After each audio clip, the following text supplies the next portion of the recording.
I feel good because I'm like, hey, what I'm doing is working, right? It's that hard part in the very beginning when you're doing it, but you don't see results yet. They're very slow and they don't happen quickly because, like the GLP-1, I had to dose it up over a couple of months to Right. even get to where I was still binging when I was first on it. So Okay. that took some time to get it high enough to where I would stop binging, and then to have me get the weight off took a little bit longer. So it takes time, and that's a really hard spot. For me, it was really hard because I was like, God, I don't even know if this is the magic equation or not, but it turns out that I think it is for me for now. Hi, everybody. Welcome to another episode of Dr. Cammy Goes Keto, where I'm here with Mike Collins, a sugar-free man, and we are working together to get me off of sugar. And Mike's a man to go to. He's helped tens of thousands of people detox from sugar, and I really like that. I like having someone like that on my team who knows, from experience, how to help me through this whole thing. So thank you so much, Mike. I appreciate you being here. Always a pleasure, Dr. Cammy. Always a pleasure. Always fun. We have a good time. And so today I want to talk about long-term abstinence from sugar, flour, and caffeine. And today I'm not sure exactly what day. It's around day 53 or 53 of no sugar, flour, or caffeine, days in a row, uh, around day 58 or so of no binging. And so I'm so happy about that. I don't think I've ever gone like, I'm heading toward 2 months, and I don't think I've ever gone 2 months without a binge, like ever. Nice. Yeah, so the GLP-1, I'm on Zepbound, that tirzepatide. It is helping me significantly with my appetite, and I think with the cravings and the food thoughts that are in my head, those are very, very quiet. So, for now, it's helping me tremendously, and it makes me very afraid of what's going to happen when I go off it because I don't want to be on this forever. But I'll cross that bridge when I get there. And one of the ways that I've been successful so far is just doing things one day at a time. Yeah. So that's key for me because I get really overwhelmed when I think about, I can't have a cup of coffee for the rest of my life. And, who knows if that's going to happen or not? I don't know. But for today, I'm choosing not to do that. And I remember when I first started thinking about going without sugar, and I thought of a certain candy that has a nut in the middle and some other stuff on the outside. And I thought about not going, about going the rest of my life without eating one of those. And I thought, oh, I'll never be able to do that. And now there's been a shift, right, in the paradigm in my head about how, oh my gosh, if I go forever without doing that, that's perfectly fine with me Right. because I'm doing so well. I was just telling Mike before we started taping that I went and I went and weighed in on Saturday, and I lost another 4 pounds in 2 weeks.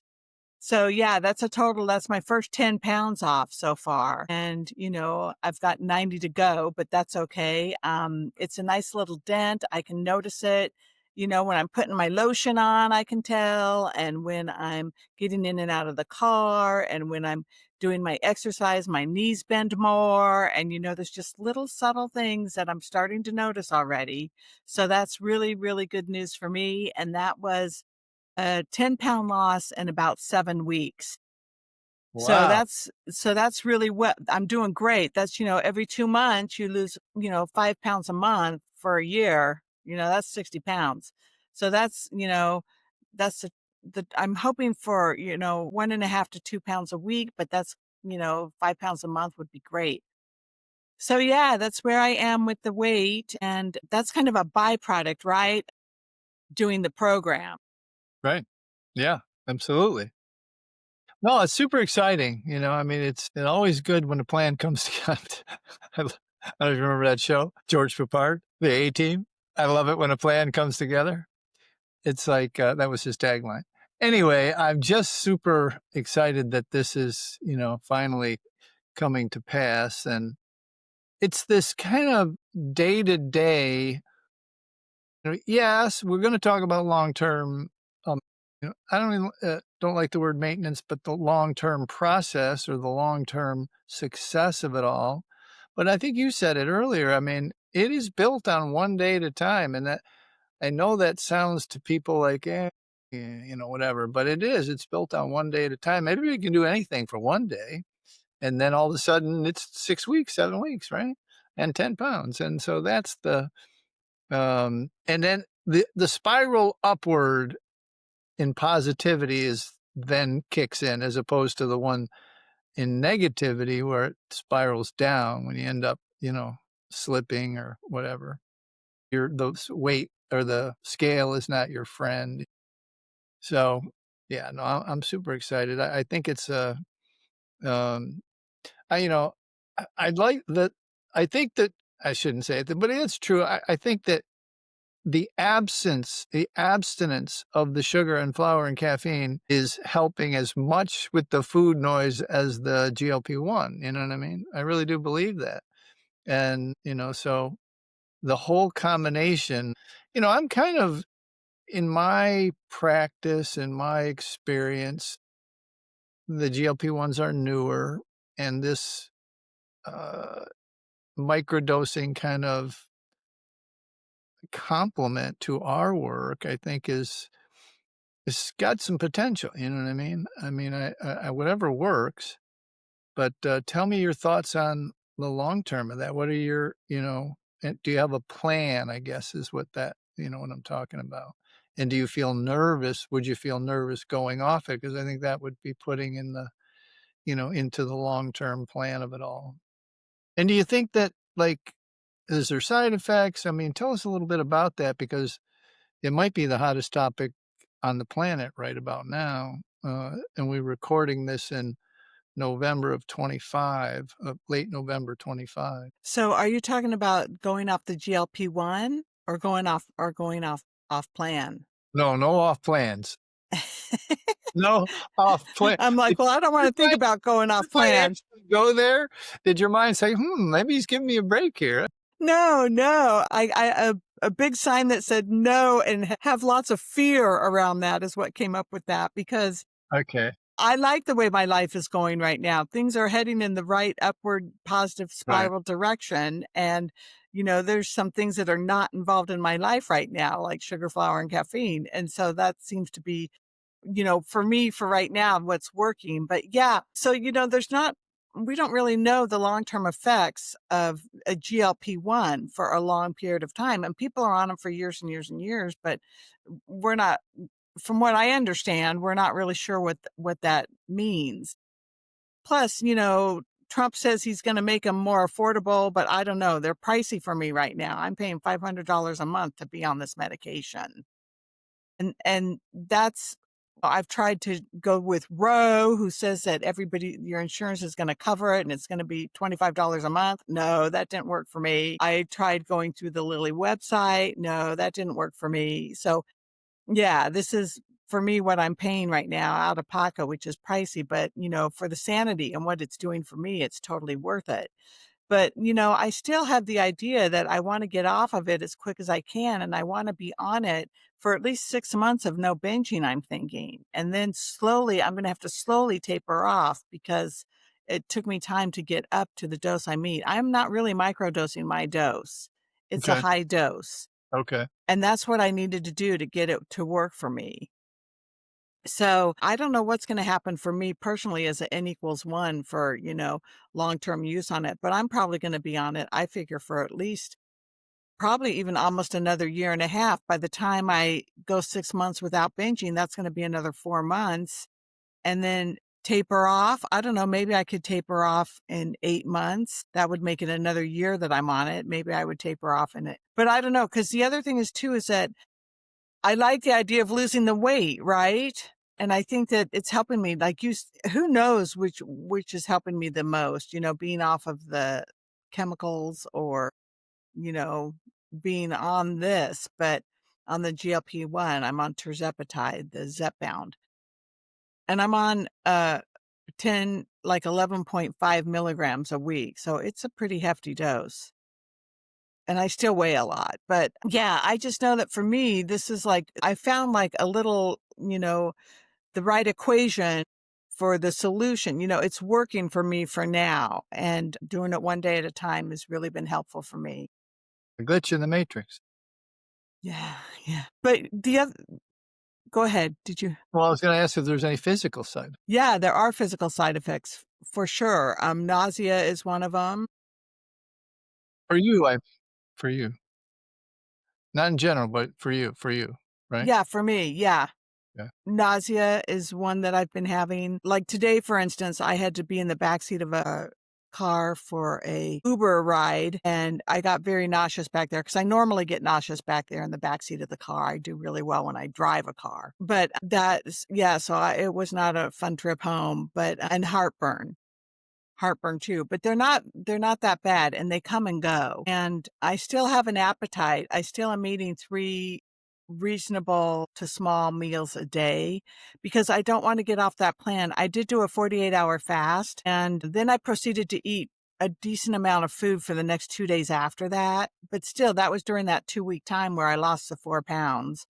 So I didn't eat in a binging sort of way, but, I ate 2 dinners instead of 1. So I'm just thinking that I wanna still be eating, for the most part, 3 meals a day, and plan my fasts very, very carefully, because when I start to taper off of the GLP-1, I want to still be eating 3 small, reasonable meals a day. I don't wanna gain weight coming off of it. Definitely don't wanna do that. Yeah, the reason I'm kind of excited about it and super interested in it is your combination of the abstinence of flour, sugar, and caffeine. I think that the 2 combined, I don't know if this is true, but I do see it, and I've seen it even in bariatric patients. Like, they figure they got the sleeve or they got the medicine, they can eat whatever they want.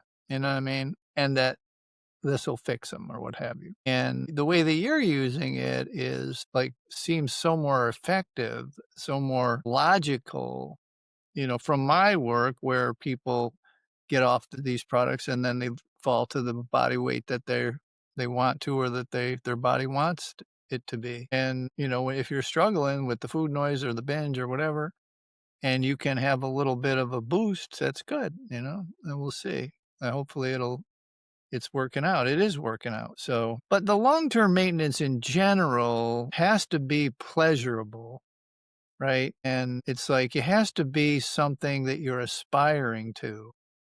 It has to be something that you have visualized, something other people, a community has told you who had your same or similar stories. They said, I used to be the same weight. I used to be whatever, whatever. I used to binge. And now they don't, and now they're at the weight they wanna be, and you're like, and they're happy, they seem happy.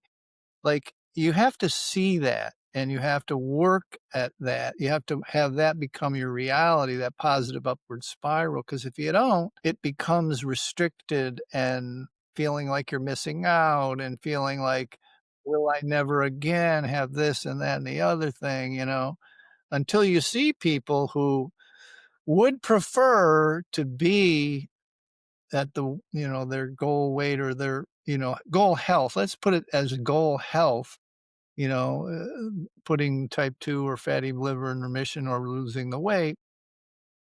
And they're happier now. And they say it, and you're like, are you lying to me? Wouldn't you rather have sugar? Wouldn't you rather be able to, have the pumpkin pie right upon Thanksgiving here? Or would you rather, be super healthy with great, A1C and great, glucose and all that, you know? And they're not lying to you because you got used them, you're like, why would they lie? Yeah, right? And so you gotta have that boost, that visualization, that meditation, that prayer, that community that makes it be a happy experience, not a restrictive, I'm missing out experience. And Mhm. that takes work. That's a transformational change that most people that come unhealthy or overweight, they don't they've never really experienced, right? Either the support or doing something difficult. They've never experienced it. So I always say, like, most of our clients are women. They've birthed children. They've got advanced degrees. They've, lived through a divorce or a death or something. It's like that. And I'm not a big fan of this term, but it's true. Choose your hard, right? This is something that could be very beneficial for folks. And it's interesting with my history because the right mindset, I think, is really key for this to be successful long term, like for a lifestyle kind of change as opposed to just a diet kind of change. And when I was younger and in my 20s, I was about 23.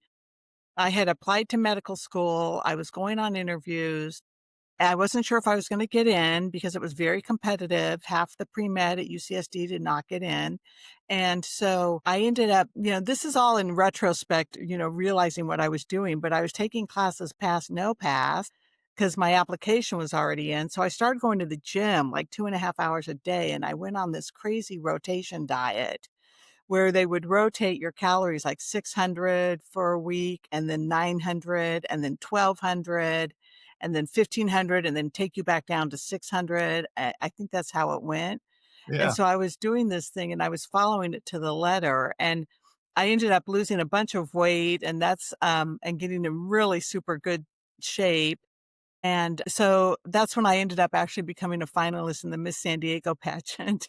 That's another whole story. That was pretty wild, because I took care of Sharon's kids, and she had been a Miss California. So she was like, "Oh, go get in the pageant. Oh, you could win money." And I needed money. I was gonna, I was broke already and going to medical school. And so I ended up being a finalist. I met these wonderful young ladies and had a really interesting time. I didn't place or anything, but it was a whole interesting experience. But when I got done with the pageant, I had gotten accepted to medical school. So I was because I think what I had done was I thought, well, if I don't get into medical school and I feel dumb, then at least I'll look hot. And so I ended up getting into medical school and, looking hot. So it turned out really good. But then I had 2 months off before I had to show up for medical school. And I wasn't in school, and it was not long enough time to get a job. So I went to live with my brother, and I proceeded to watch soap operas all day, drink beer, eat pizza and ice cream and cookies, and gain about 25 pounds in 2 months. Wow.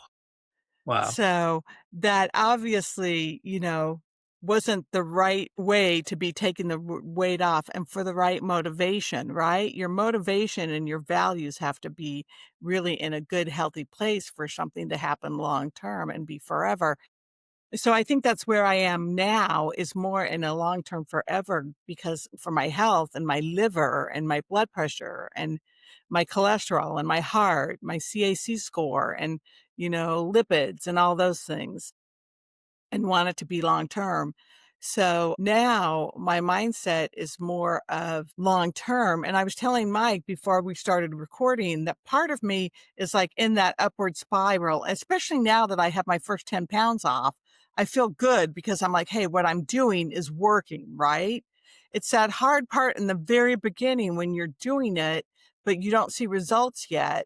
They're very slow, and they don't happen quickly because like the GLP-1, I had to dose it up over a couple of months to even get to where I was still binging when I was first on it. So that took some time to get it high enough to where I would stop binging, and then to have me get the weight off took a little bit longer.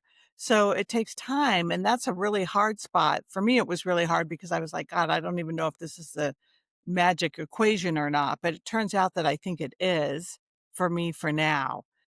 But part of me feels like sitting on my pity pot and being like, "Oh, poor me. Oh, I don't get to eat the pumpkin pie. Oh, this, oh, that. Oh, I'll never, enjoy my cup of coffee every morning. Oh, my poor hard life." And so that's part of me. And I know that there's people out there that are listening right now that are in my sugar addiction groups that are going to be like, yeah, I relate to that. But another part of me is like, well, look at the payoff. Look at what you get. Look at this upward spiral. Look at the good health is coming. And so part of me is almost like I get to. And so, you definitely don't want to you don't want to be sitting in a place of lack. You don't wanna be feeling like you're lacking because that's not gonna last long term and it's gonna be miserable. Who wants to sit around and be miserable, while you're working on getting healthy? That doesn't make sense.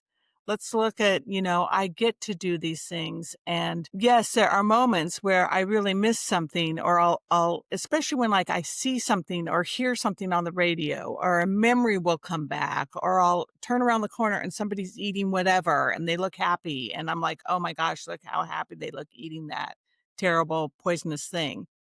But yeah, so I'm in transition for sure. Cool. Well, as long as you accept you're in transition, right? If you're like and realize that the whole thing is a transition, especially from here to health, right? From here to healthy body weight and, healthy numbers, whatever they are, your A1C and everything. As long as you realize that you're in transition. I'm doubling down lately on my mentor there by proxy, this Ann Wilson Shaft, who invented this living in process. If the thing that we teach is how to do the process of feeling and not neglecting or not neglecting, but disputing the negative thoughts, disputing the binge thoughts and, rise above it and can see what's going on that when you have a thought of a binge or a sugary product that you say, what do I really need? All this after a while, this actually becomes your reality.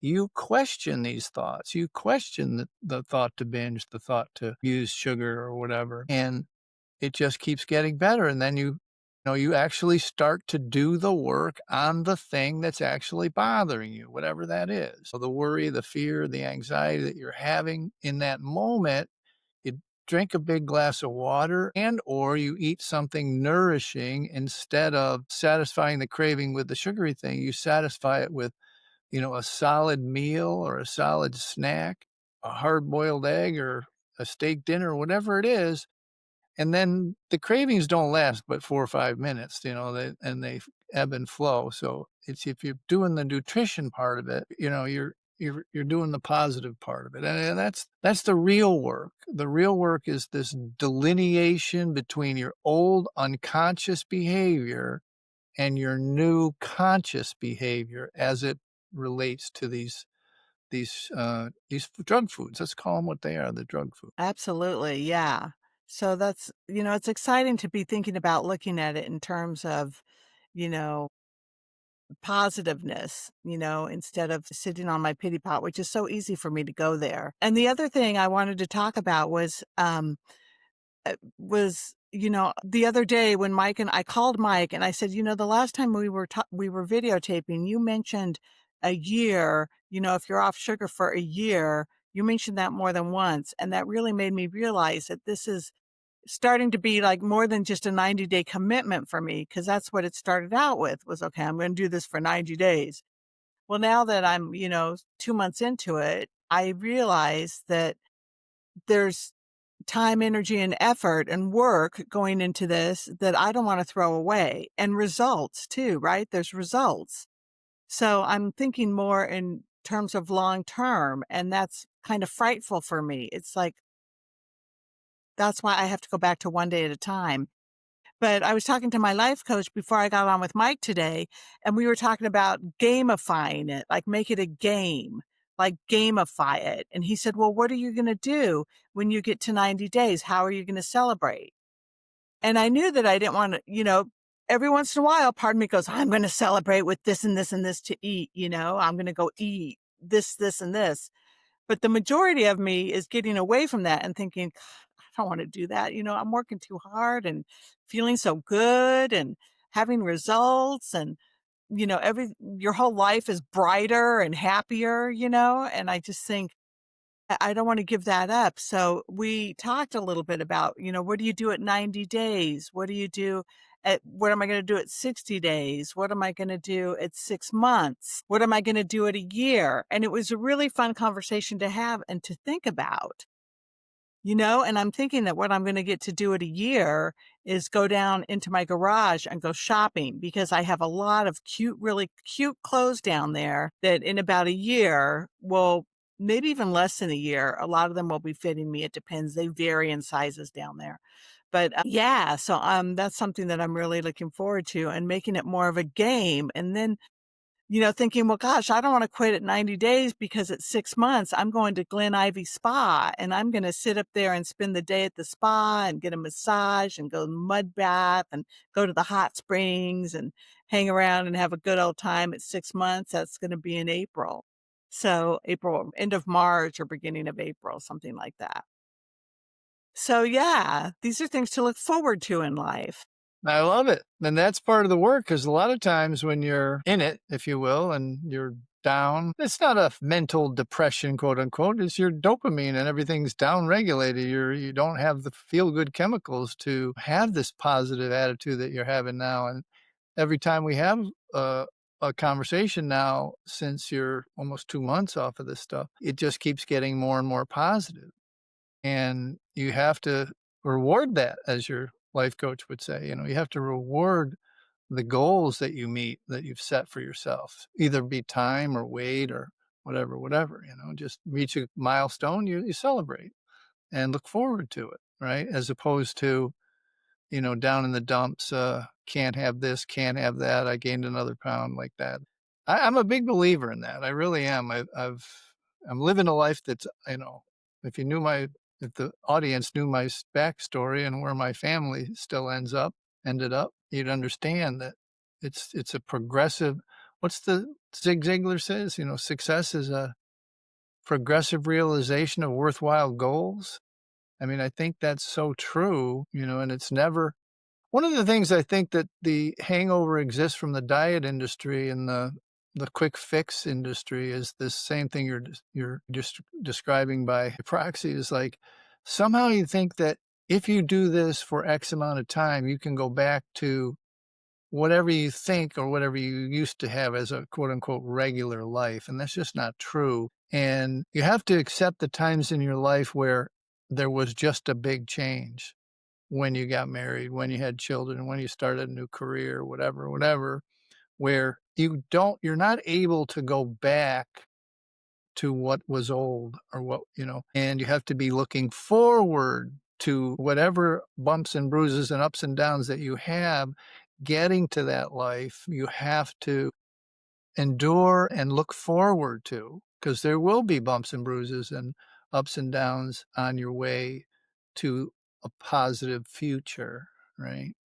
And you have to be able to visualize a positive future. And honestly, I've found that people's ability to visualize a positive future, to write out a positive future, to meditate on a positive future, to pray on a positive future is limited when they're in the crap, right? Which kind of leads me to this idea that I think we should, and I don't know how you would judge it, but I think we should try and figure out how the GLP-1s, the common theme that's in all the news and you're experiencing it and you're talking about it, is how the drug influences the food noise, the binge noise, right?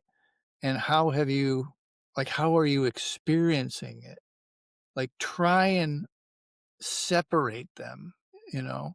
Because honestly, people who don't use it have a longer back and forth time, sometimes years, like back and forth, back and forth, back and forth, back and forth. And some of them make it out and some of them don't. And this is any drug, but definitely the sugar and flour. I mean, we have coaches that were in the community 2 years before they finally got abstinence. So, what are your thoughts? I mean, is there any way, uh, I don't know if the right word is, you're only gonna be able to give your personal experience with what loosely is called food noise or that kind of thing. I mean, you've heard the newscasts where people get on it to lose weight or whatever, and they stop gambling and they stop drinking or, it's somehow affecting the brain a little bit. And then what coming off of that, I don't want to use the word crutch, but that add on would do. Do you have any way that you can think of that would help you distinguish what abstinence has given you and what GLP-1 has given you mentally as a feeling of food noise? Is any thoughts there? It's really hard to separate the 2 for me because I kinda started them both at the same time. It was well, the caffeine I was playing around with, right? I was dilly-dallying with the caffeine for, like, 8 months. I was saying, Mike says 15% of the people could still drink caffeine. I'm in that 15% for sure, And so then I didn't wanna give up the coffee, and I was doing it and then not doing, a half a decaf and then regular, and then so finally I figured out that dilly-dallying it, messing with it wasn't beneficial, it wasn't helping me get to my goals.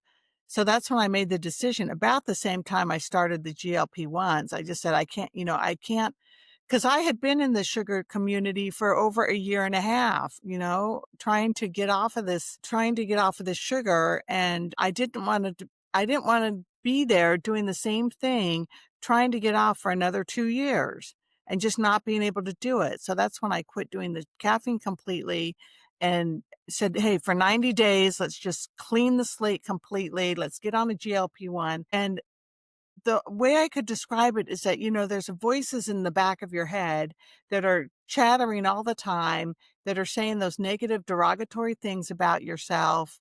And, you'll have an experience and then there'll be positive and negative things to it. And the negative will take over and just chit chat back there in the back of your head. And with this, I don't hear that. I don't hear the negative chit chattering going on. And, for a while there, it was so calm and so peaceful that it was coming across as boring, right? We had the video and I was like, I'm so bored. And I think what it really is a little piece of serenity.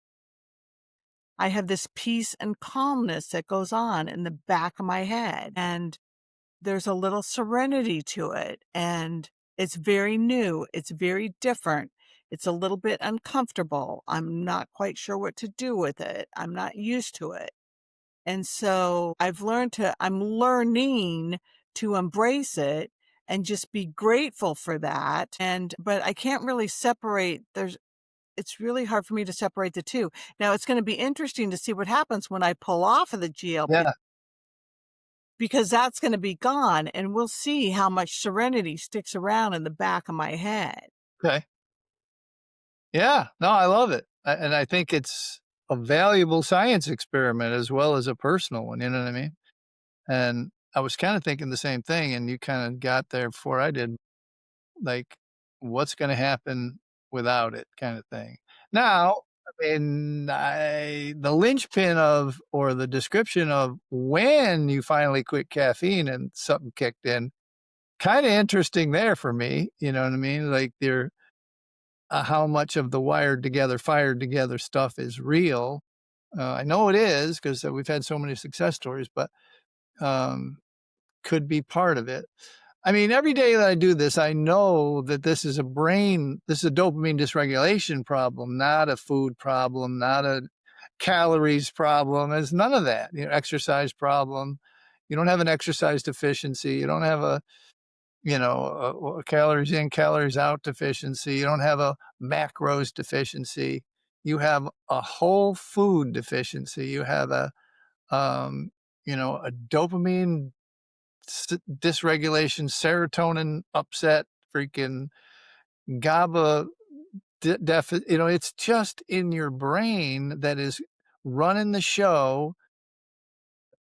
And again, I've said there's 100, well, maybe not 100, but where the limbic brain in need of soothing or self is able to translate the thought into, I need to go out for ice cream in a snowstorm, or I need to go to the vending machine, even though you've sworn off it and you've got 10 days.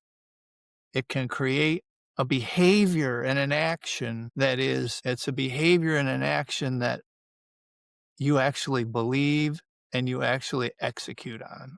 When you know in every bit of your gifted surgeon's brain that that's wrong. You know what I mean? And little piece right there is the magic. That's why I'm drilling into the food noise of the GLP-1s or the coincidence that quitting caffeine has got you 10 weeks or whatever, you know what I mean? 8 weeks, 7, 10, whatever.